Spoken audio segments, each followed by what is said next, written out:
Identifying the sea beast of Revelation. Everybody hear me good? Am I good? Okay.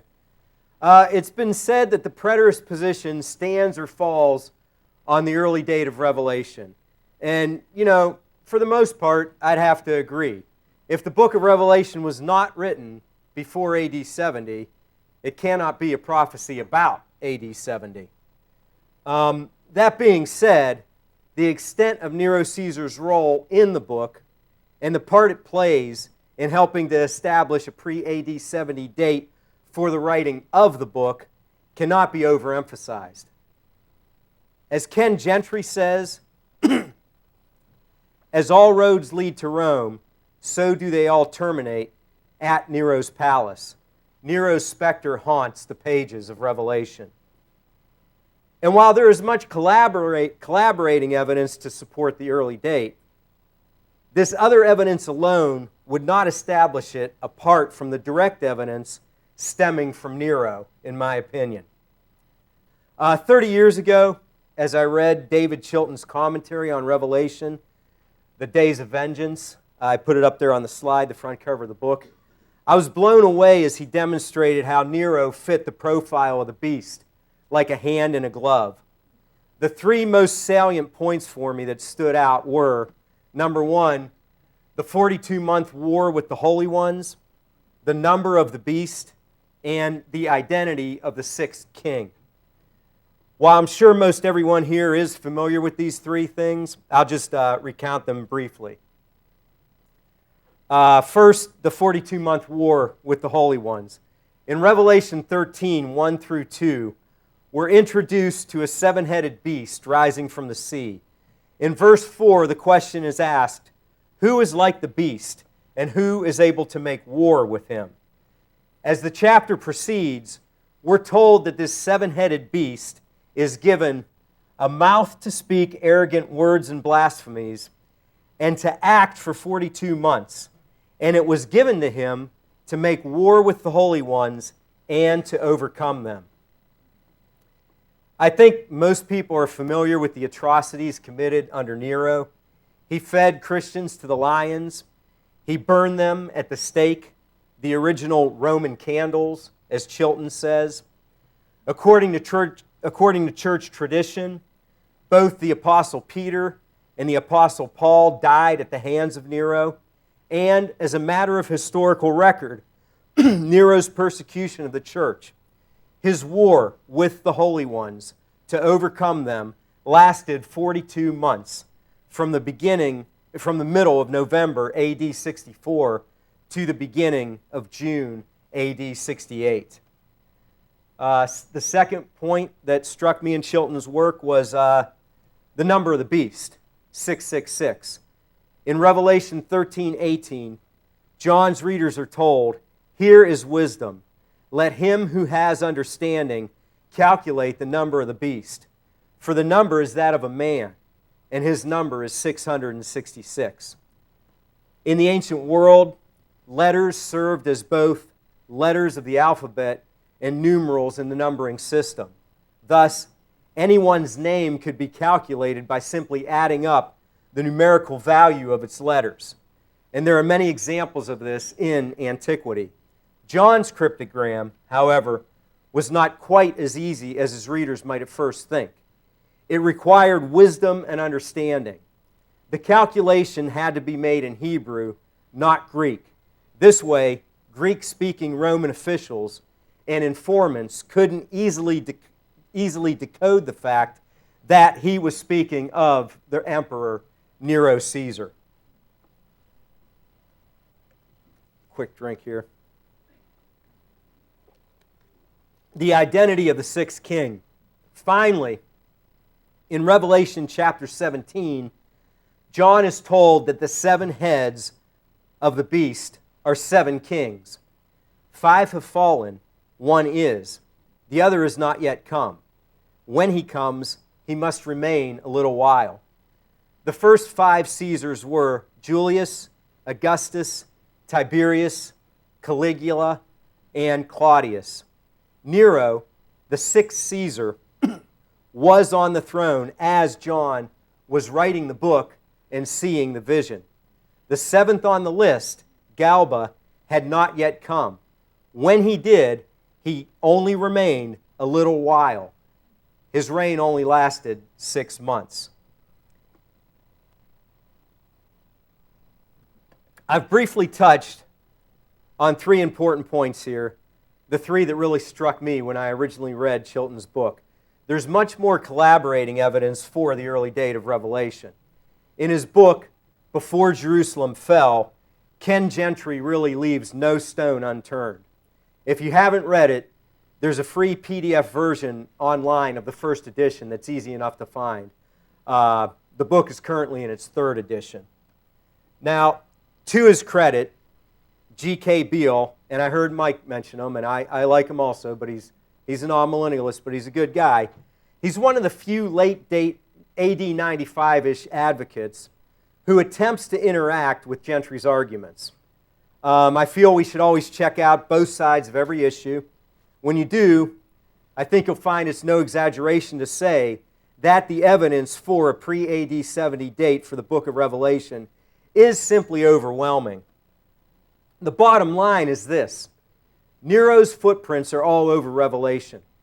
Since Nero played such a prominent role in the prophecy, and he died in AD 68, this places the writing of the book no later than AD 68, and hence before the destruction of Jerusalem in AD 70. Having said that, Revelation 19:20 presents us with a conundrum of sorts, a catch-22 for the preterist. In the context of the passage, the heavens open and Jesus comes on a white horse accompanied by heavenly armies in the sky. We understand this as a reference to Jesus coming in judgment in AD 70. Verse 20 states, "And the beast was seized, and with him the false prophet, who performed the signs in his presence, by which he deceived those who had received the mark of the beast, and those who worshipped his image. These 2 were thrown alive into the lake of fire." Here's the monkey wrench. If Nero is to be identified with the beast, and Nero died in AD 68, how is it that the beast is seized and thrown alive into the lake of fire at that time? Critics of the preterist viewpoint waste no time in pointing out the apparent discrepancy. In an article entitled "Preterism Examined and Refuted," Charles Campbell, who I have a lot of respect for, uses this apparent inconsistency like a rhetorical weapon. His argument is succinct, to the point, and razor sharp. Nero committed suicide 2 years before preterists say Jesus came back. Preterists believe Jesus' prophecy about coming back in Matthew 24 was fulfilled in AD 70. But Nero committed suicide in June of 68, 2 years before AD 70. Likewise, Michael Heiser wonders why Nero gets mentioned so often. Nero is completely ruled out, according to Heiser. The beast's demise comes by the hand of Jesus when Jesus returns. That didn't happen with Nero. It doesn't describe Nero's demise by any stretch. So, for the life of me, continues Heiser, I don't know why people are still clinging to Nero. Now, I don't know if you caught this during my last speech, but I sort of like Michael Heiser a lot. I have a lot of respect for Michael Heiser, and when he says something, I take it seriously, so I take his objection seriously. So the very thing we cling to, the pre-AD 70 date of Revelation, the very thing we use to clinch the pre-AD 70 date of Revelation, the death of Nero in 68, becomes the means by which futurists discount any identification of Nero with the beast of Revelation at all. Both sides use Nero's death in AD 68 to support their position. So how do we approach this? If the opening 3 points, the 42-month war with the Holy Ones, the number of the beast, and the identity of the sixth king, all point to Nero Caesar, does Revelation 19:20 harmonize with our previous conclusions? I've tried to research how other preterists attempt to tackle this problem. One way to approach this would be to distinguish between the generic identity of the beast, the Roman Empire as a whole, and the specific identity of the beast, Nero or whichever emperor was on the throne at any given time. This way, Nero's death in 68 would no longer be an issue. The Roman Empire itself was obviously still around 2 years later. The main problem with this is rather obvious. The Romans came out of the Jewish war relatively unscathed. They were the conquerors, not the conquered. Now, some who take this position argue that the beginnings of the downfall of the Roman Empire can be traced to the Roman-Jewish War. But to place the ultimate fulfillment of any portion of the book hundreds of years in the future really goes against the prophecy's repeated claim that the prophesied events therein were to shortly come to pass. Terms such as shortly, quickly, near, at hand, etc., clearly indicate the prophesied events were looming on the horizon when the book was written. To say the passage speaks of the eventual downfall of the Roman Empire just does not seem plausible. Another approach, and this is gaining traction on preterist websites, is to abandon the position that either Nero or Rome are the referent of the beast imagery at all. Instead, the increasingly popular idea is the beast imagery refers to first-century Jewish religious zealots who persecuted Christians and wanted to overthrow Rome. The main problem with this is, once again, obvious. If we take Nero out of the equation and plug something else into that variable, the answer it yields negates the very reason we're looking for an AD 70 fulfillment in the first place. In other words, it's precisely because of Nero's identification as the beast that we can date the book as pre-AD 70. Basically, no one is going to look at the 3 points we opened with, the war with the Holy Ones, the number of the beast, and the identity of the sixth king, and think, wow, this is obviously speaking of first-century Jewish religious zealots. This is so obvious. There's simply no compelling reason to make that connection. One would only make such a connection if the early date for Revelation is already presupposed. By eliminating Nero as the beast, our preterist brothers who take this approach are now assuming what they are not able to prove. You simply can't make the case for the early date without Nero. In short, this approach is self-defeating. If we take Nero off the table, yes, we still have the temporal expectation of the author. Terms like shortly, quickly, near, at hand, etc.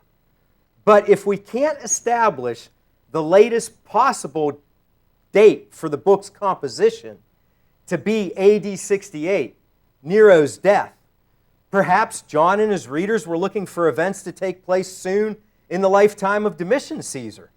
Late-date advocates to the writing of the book, they're going to try and argue for increased persecution and emperor worship under Domitian Caesar in the 90s. But I would like to point out, though, that anyone who attempts to make this case is really 30 years behind modern scholarship on the issue. Excuse me. A game changer is defined as an event, idea, or procedure that affects a significant shift in the current manner of doing or thinking about something. Leonard Thompson's 1990 book, The Book of Revelation, Apocalypse and Empire, is a game changer. According to Stephen Friesen, in the Journal for the Study of the New Testament, there was a time when most interpreters were satisfied to describe the social setting of Revelation as a crisis under the Emperor Domitian, who claimed divine authority and required humans to worship him. Since the publication of Thompson's book in 1990, however, it has been mostly clear that there was no crisis under Domitian, and that imperial cults were not particularly exaggerated during his reign. And what's really important to note is that both Thompson, the author of the book, and Friesen, the writer of that article, they're both advocates of the late date. They believe Revelation was written in the 90s during Domitian's reign. But they're honest enough to admit that there simply was no crisis under Domitian. They're doing the work of true scholars, reporting the data as it truly is. Interestingly, in a 1991 critical review of Thompson's book, Ken Strand of Andrews University basically concedes Thompson's point that Domitian did not order the persecution of Christians, but dismisses it by saying, at this early time, Roman persecution of Christians was not normally by imperial decision, but was rather a local matter. But then, Strand notes that the sole exception to this was Nero.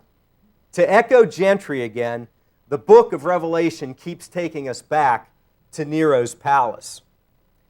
With regard to Thompson's book, more recently, Mark Wilson of the Biblical Archaeological Society notes that even though decades have now passed since Thompson's pivotal book officially pronounced the Domitian persecution theory dead, and most scholars no longer accept the idea of Christian persecution under Domitian, nevertheless, such claims continue to circulate in articles, books, and sermons. This shows how long it takes to repudiate alternative facts that have circulated for over 1,500 years in Christendom.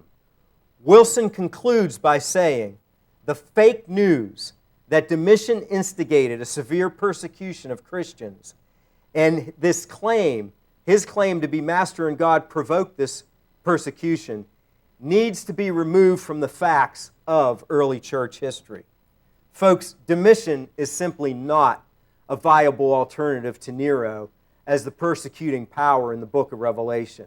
Anyone who says otherwise is, as Mark Wilson says, buying into fake news with regard to church history. And they're completely going against the grain of the last 30 years of modern scholarship on the issue. But this brings us back to the question then.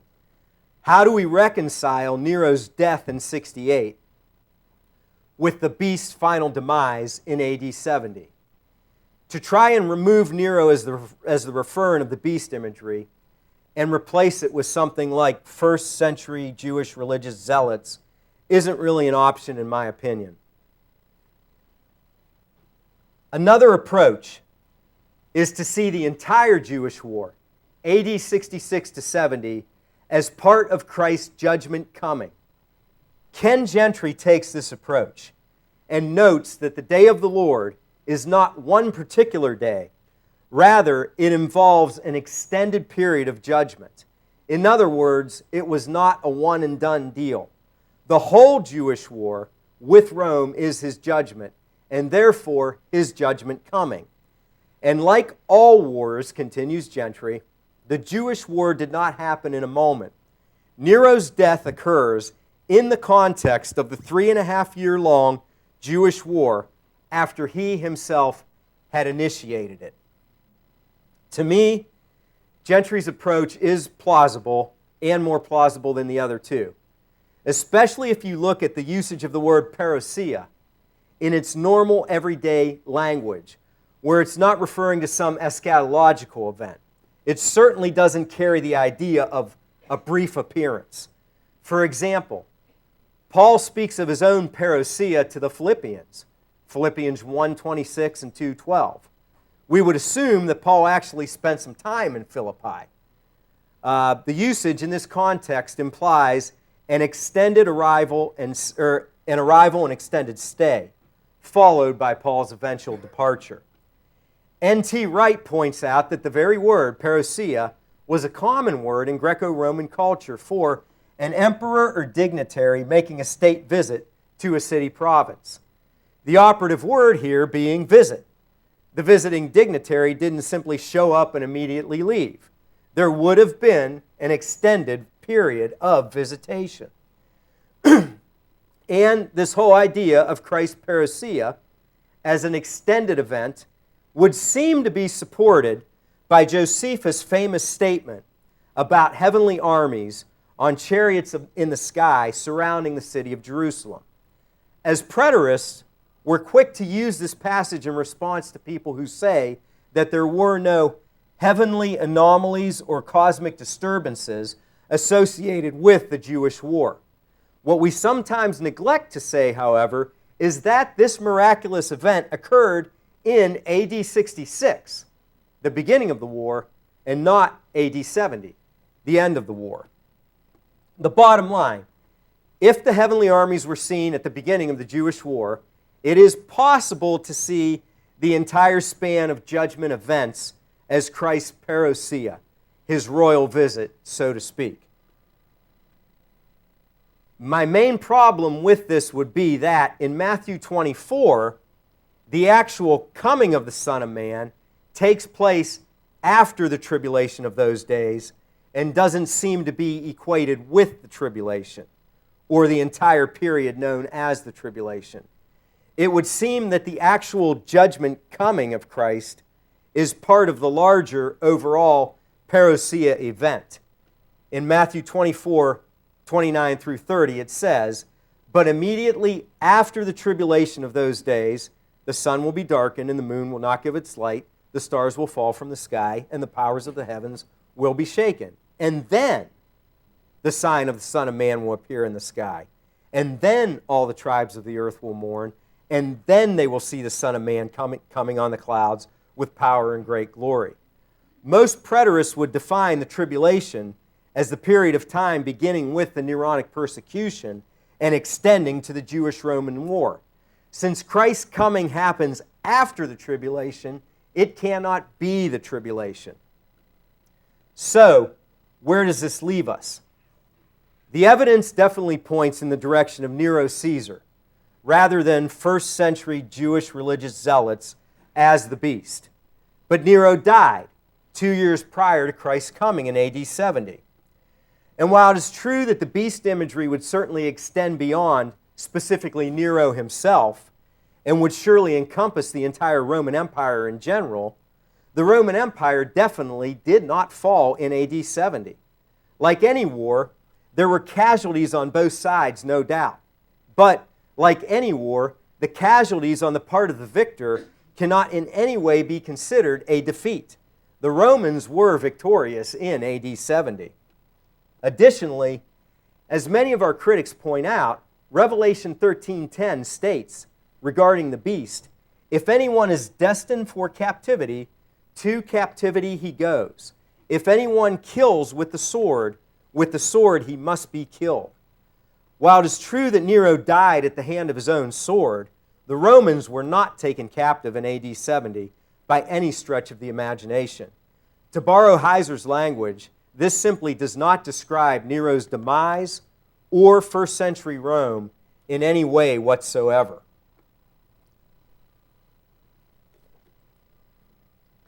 And the idea of Christ coming as an extended judgment covering the entire period of the tribulation doesn't seem to fit the clear statement in Matthew 24 to indicate that Christ's coming takes place after the tribulation and is not to be equated with the tribulation. In my opinion, if we continue to see the beast as defined in terms of Nero and or the Roman Empire alone, we are clearly at an impasse when it comes to the beast's final demise and destruction. While the beast definitely manifests itself in terms of Nero and the first century Roman Empire, I would suggest that its ultimate identity was something much more ancient, an evil enemy of Yahweh whose origins stretch back eons before the first century. The very language of Revelation 17:8 is indicative of this. The beast that you saw was, and is not, and is about to come out of the abyss. Was indicates something old, something ancient, something from the past. Is not indicates that this ancient entity had not yet come on the scene when John saw the vision. Interestingly, as we noted earlier, the sixth head of the beast, the sixth king, Nero, was on the scene when John saw the vision. This would suggest that this ancient enemy had not yet begun to use Nero for his own purposes yet when John wrote the book. The angel tells John, the beast is not, but the sixth head of the beast now is. The conclusion of the sixth ruler, Nero, about to be used by an ancient beastly power, seems inescapable. And just a quick sidebar, you heard Mike mention the word mellow. It means about to. It's used in this passage. This word, it pops up everywhere when it comes to eschatological passages in the New Testament. You can't escape it. You can't get around it. The events that we associate with the end times were about to occur in the first century. The appearance of the beast is no exception. This eschatological chaos monster would not wait for some 2,000 years to emerge from the abyss. He, or it, was about to rise from the spiritual chasm known as the abyss in the first century. And the beast's very origin itself points to something supernatural, something that transcends merely Nero or the Roman Empire. The abyss is a place of imprisonment for divine beings. It is where the demons begged Jesus not to send them in Luke 8:31. It's associated with the realm of the dead in Romans 10:7. It's where the demons, described as locusts, are released from in Revelation chapter 9. This strongly suggests a supernatural origin for and identification of the sea beast of Revelation. But can we get more specific? Does the Bible give us any clues as to the exact identity of this ancient enemy? Yes, it does. And John's readers would have recognized it instantly. And if you've ever read David Chilton's commentary on Revelation, you'd recognize it instantly as well. The idea of two beasts, one associated with the sea and the other associated with the land, as Revelation 13 describes, is a well-known and common motif in the ancient world. The names of these beasts were Leviathan and Behemoth, respectively. And, as you can see, this is precisely why David Chilton titled the section of his commentary dealing with Revelation 13, Leviathan and Behemoth. David Chilton was way ahead of his time. More and more scholars are beginning to make the connection between Revelation 13 and the ancient Leviathan Behemoth texts. Three of these texts from the Second Temple period are shown here. The common theme among them, Leviathan dwells in the abyss of the ocean, and Behemoth dwells on the desert dry land. According to DDD, Revelation 13 is blatantly informed by the Leviathan Behemoth tradition. In this periscope, two kindred beasts rise up in united opposition to the righteous. The one beast from the sea, Revelation 13:1, and another beast which rose out of the land, Revelation 13:11. In doing my research, I read a paper by Rebecca Yi Liu, and I hope I have her name right. That was just fantastic, and I love the way she puts this. The imagery of the beasts in Revelation 13 draws upon a range of mythical Jewish and Gentile traditions regarding the Leviathan Behemoth legend. After recounting Satan's failure in chapter 12 to destroy the woman and her child, John then describes him as standing on the seashore, anxiously awaiting his allies to come to his aid, the beast from the sea and the beast from the land. JBL scholar Stephen J. Friesen notes that while commentators are nearly unanimous that Revelation 13 deals with Roman imperial power and the worship of the emperors, the primary structure for the narrative in Revelation 13 comes from the mythic pattern of Leviathan and Behemoth. Leviathan and Behemoth are two primordial monsters known from several Jewish texts. The oldest of these is Job chapters 40 to 41, where they are cited as two of God's most powerful creations. Scholar Andrew Angel, in his excellent book, Chaos and the Son of Man, concurs. While the beast from the sea represents Rome, and the beast from the land represents a local authority demanding emperor worship, Revelation 13 is a creative reworking of the Leviathan and Behemoth legend to describe the contemporary persecution of the church under the power of Rome and the local authorities. Even amillennialist G.K. Beale is forced to concede that the description of the two beasts in Revelation chapter 13 is based in part on Job chapters 40 to 41. Commentators cite the Job passages, continues Beale, but rarely discuss them or develop their relationship with Revelation. These two beasts, says Beale, are echoed throughout Revelation 13. And Beale rightly understands the two beasts in Job chapters 40 to 41 as, quote, two demonic beings. On the assumption that the beginning of history must be recapitulated at the end of history, says Beale, Judaism crystallized the implicit expectation of Job. These two beasts were symbolic of the powers of evil and were to be destroyed at the final judgment. Now, Beale's comments about the beginning of history being recapitulated at the end of history, they're quite instructive. As a preterist, I would simply qualify this by pointing out that we're not talking about the end of world history, but the end of Old Covenant history. No Jew living in the Second Temple period would have read about a seven-headed beast rising from the sea or the abyss and not have immediately thought of Leviathan. In fact, the same can be said of the Gentiles in that era. According to Friesen, the Leviathan tradition is one of the great mythic patterns shared by Yahwism and the surrounding religious traditions, and is a common theme in the late Hellenistic and early Roman period. This common theme of a seven-headed beast is clearly seen on what is known as the Tel Asmar cylinder seal, which dates to the end of the 3rd millennium BC.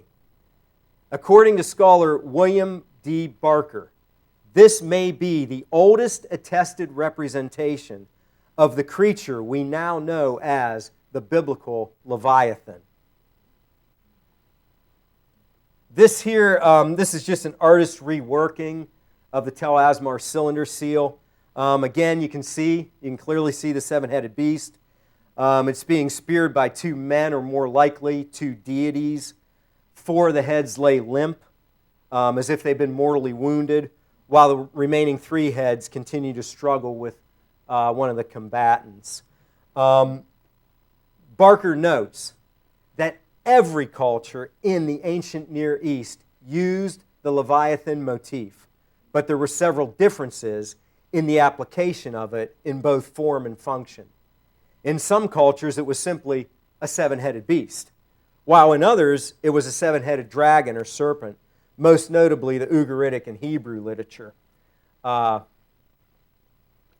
This can be seen in a comparison of various biblical passages with different Ugaritic texts. These biblical passages would include Habakkuk 3, Isaiah 27, and Psalm 74.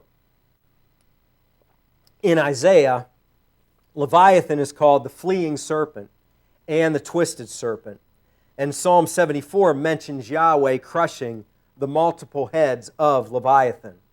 Brian Godawa notes that the Hebrew words in these texts are equivalent to the Ugaritic words describing the same creature to the text in the left to the slide.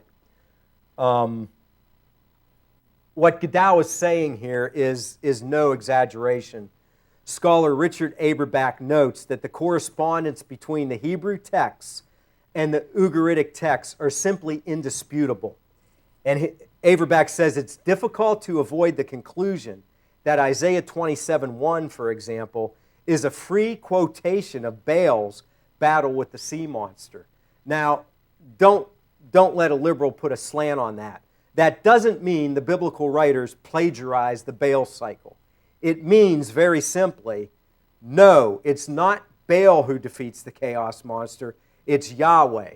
This is an example of a polemic, not a plagiarization. Now, until the discovery of the Ugaritic texts in 1928, it was literally impossible for Bible commentators to know this stuff. That's why it's so very important to keep up with modern scholarship.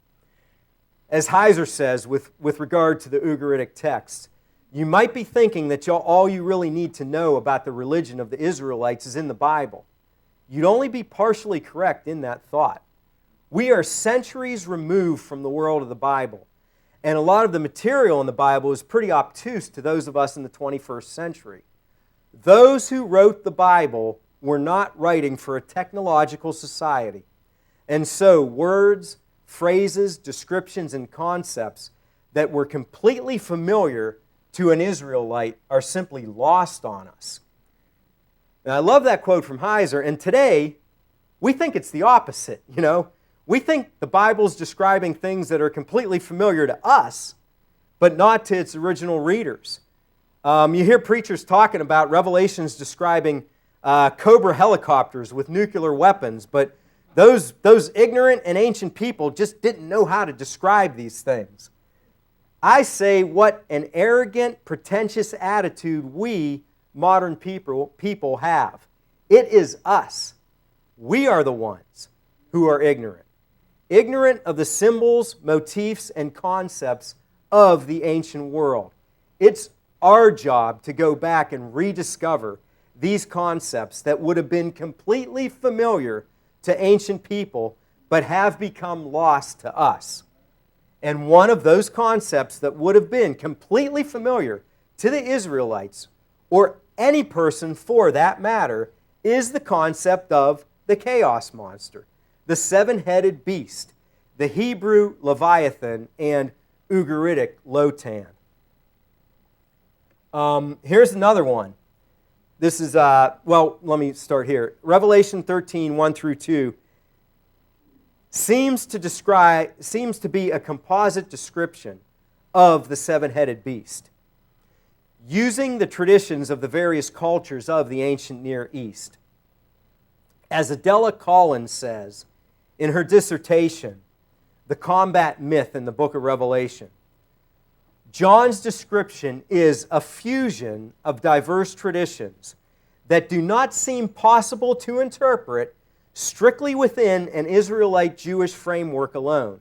She argues, rather, that the author was deliberately choosing to be international by composing his narrative with elements taken from a variety of cultural contexts. In his book, Isaiah's Kingship Polemic, Daniel Barker states that the chaos motif in some ancient cultures was actually that of a seven-headed lion. And remember, in Revelation, John describes the beast in terms of a lion, a bear, a leopard, and the familiar Ugaritic and Hebrew dragon. Another ancient artifact depicting the seven-headed beast is known as the Sumerian shell plaque. Shows it with a spotted body, which I would suggest is reminiscent of a leopard. Notice as well the fatal wound to one of its heads. In my opinion, I think there's a distinct possibility that this is the imagery that may be undergirding Revelation 13:3. And I saw one of its heads as if it had been slain, and its fatal head wound was healed. This is just an artist's rendition of the Sumerian shell plaque. You can get a better look at it here. Again, you can see the 7 heads, the spotted leopard-like body, and the fatal wound to one of its heads. So what does this mean, and how does it help us in understanding the book of Revelation? For ancient peoples, Leviathan symbolized the chaotic forces of darkness that had to be subdued and conquered before order and purpose could be brought to the world. In the creation accounts of the ancient cultures, order was brought to the world through the slaying of a sea dragon, who represented chaos by that culture's god or deity. In Babylonian literature, it's Marduk versus Tiamat. In the Ugaritic literature, it's Baal versus Lotan, or Yam. In ancient Egypt, the battle was fought every night as Ra defeated Apophis every morning when the sun came up. Brian Godawa notes that the Sumerians had 3 stories where their gods destroy beasts in pursuing and establishing order. And as I was working on this in a recent episode of the Naked Bible Podcast, it's episode 225, if you want to check it out, Michael Heiser kind of talked about this international or cross-cultural thing going on with Leviathan. Heiser talks about how Leviathan was a very well-known symbol for chaos in the ancient world. Everyone in the ancient world knows this stuff, says Heiser. He explains that if we were Canaanites, we'd talk about Lotan, and Baal is the one who defeats Lotan. If you were Babylonian, you would say the great chaos monster was Tiamat. That's who Marduk defeats, and it's Marduk who brings order to the world. Every culture wanted to claim that it was their God who defeated and or defeats the chaos monster. In Job 41:8, God addresses this. God asks Job to remember the battle. What battle? The battle at the beginning of creation that all ancient cultures were familiar with. Yahweh says that He and He alone is the one who defeats Leviathan, verse 9. Verse 25 states that when Leviathan raises himself up, the mighty fear. The word translated mighty is El, the ancient word for God or goddess. Yahweh is saying, contrary to the claims of other cultures, their gods not only didn't defeat Leviathan, their gods are actually afraid of him. Just as Yahweh defeated Leviathan at the beginning of creation, so too He defeats Leviathan at the Exodus event, which, as Glenn said, is described as a new creation. This is brought out very clearly in Psalm 74 and Isaiah 51. Isaiah 51, 9 through 10 states, "Was it not you who cut Rahab in pieces?" Rahab is another name for the Hebrew Leviathan. "Was it not you who pierced the dragon? Was it not you who dried up the sea, the waters of the great deep, and made the depth of the sea a pathway for the redeemed to cross over?" You see, this is the Exodus event, and it's tying it into a defeat of the chaos monster.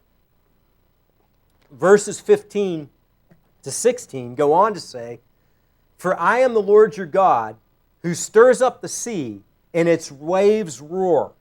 The Lord of hosts is His name. I have put my words in your mouth, and have covered you with the shadow of my hand," and Glenn read this verse, "to establish the heavens and lay the foundations of the earth, and say to Zion, you are my people." The great Puritan theologian John Owen noted that the Exodus event is, and the establishment of the covenant with Israel is in fact described in this passage in terms of a creation of the heavens and the earth. Mike talked about, bringing people to some of the older commentators just to show them that, hey, something has an ancient tradition of interpretation. You're speaking to a Reform guy, John Owen's the place to go, and trust me, if they're not a preterist, that quote from Owen will blow their mind. The bottom line here is, if the establishment of the Old Covenant is described in these terms, it's no surprise then that the calling out of God's New Covenant people would be accompanied by the defeat of the chaos beast, Revelation 19, and followed by the creation of a new heaven and new earth, Revelation 21 to 22. The Old Testament, in fact, looked forward to this third and final defeat of chaos in what is known as Isaiah's little apocalypse, Isaiah 27:1. In that day the Lord will punish Leviathan, the fleeing serpent, with his fierce and great and mighty sword, even Leviathan, the twisted serpent, and he will kill the dragon who lives in the sea. So, if Isaiah's little apocalypse previewed Leviathan being vanquished once and for all, where do we find this final victory over chaos being referred to in John's big apocalypse, so to speak? I would suggest Revelation 19:20, where the seven-headed beast is thrown alive into the lake of fire. And again, Revelation 13:10, speaking of the sea beast, says, if anyone is destined for captivity, to captivity he goes. If anyone kills with the sword he must be killed. Leviathan, in Isaiah 27:1, is pierced with Yahweh's fierce, great, and mighty sword. And Revelation 19:15 speaks of the sharp sword that comes from Yeshua's mouth. And with regard to this, interestingly, I would note that the only other place in the New Testament where this exact word for captivity is used is Ephesians 4:8, where Jesus conquers the demonic spirits associated with the land of Bashan and takes them captive. Thus, the word is previously associated with the captivity of divine beings. I would suggest that it is being used here the same way. Yahweh is once again taking Leviathan into captivity, this time permanently, in the lake of fire. In The Backgrounds and Meaning of the Image of the Beast by Rebecca Yi Liu, she makes the following just great observation. The Bible starts and ends with the making of an image. The first mention of the making of an image is found in Genesis chapter 1, the making of human beings in God's image. The language of Revelation 13 alludes to the Genesis story of the creation of human beings. Verbally, the language of Revelation 13 parallels the language of creation in Genesis chapters 1 through 2. The same nouns occur in both passages: sea, land, beasts, image. Stephen Friesen notes that sacrificial activity for the emperors took place in a myriad of contexts. Emperors were worshipped in their own temples, at the temples of other gods, in theaters, in gymnasiums, in stoas, in judicial settings, in private homes, and elsewhere. Imperial cults, says Friesen, were everywhere. Just as man was made to be God's image bearer by subduing the earth and bringing order to God's creation, Nero became the image bearer of Leviathan, God's age-old enemy, and attempted to bring chaos to God's newly created order, the New Covenant Church. The role of Nero Caesar in the book of Revelation is blatantly obvious. As Adela Collins notes, Revelation chapters 13 and 17 express, quote, a clear and intense interest in the figure of Nero. Another thing that is blatantly obvious is the Leviathan imagery that undergirds Revelation's portrayal of the beast. When these two factors are taken together, Nero's death prior to AD 70 is irrelevant to the overall picture John is painting. Nero Caesar was merely the temporal manifestation of something that pre- and post-dates his time on the throne. Nero died in AD 68, but the chaotic forces of darkness continued to wage their war for 2 more years. They failed. While the city lay in ruins, while the temple lay in ruins, and the city of Jerusalem in rubble, the heavenly temple and city that we are all a part of today rose from the ashes. And the chaotic forces of darkness that attempted to halt Yahweh's plans to bring all peoples into the new city and new temple are forever consigned to the lake of fire, prepared for the devil and his angels. Thank you, everybody.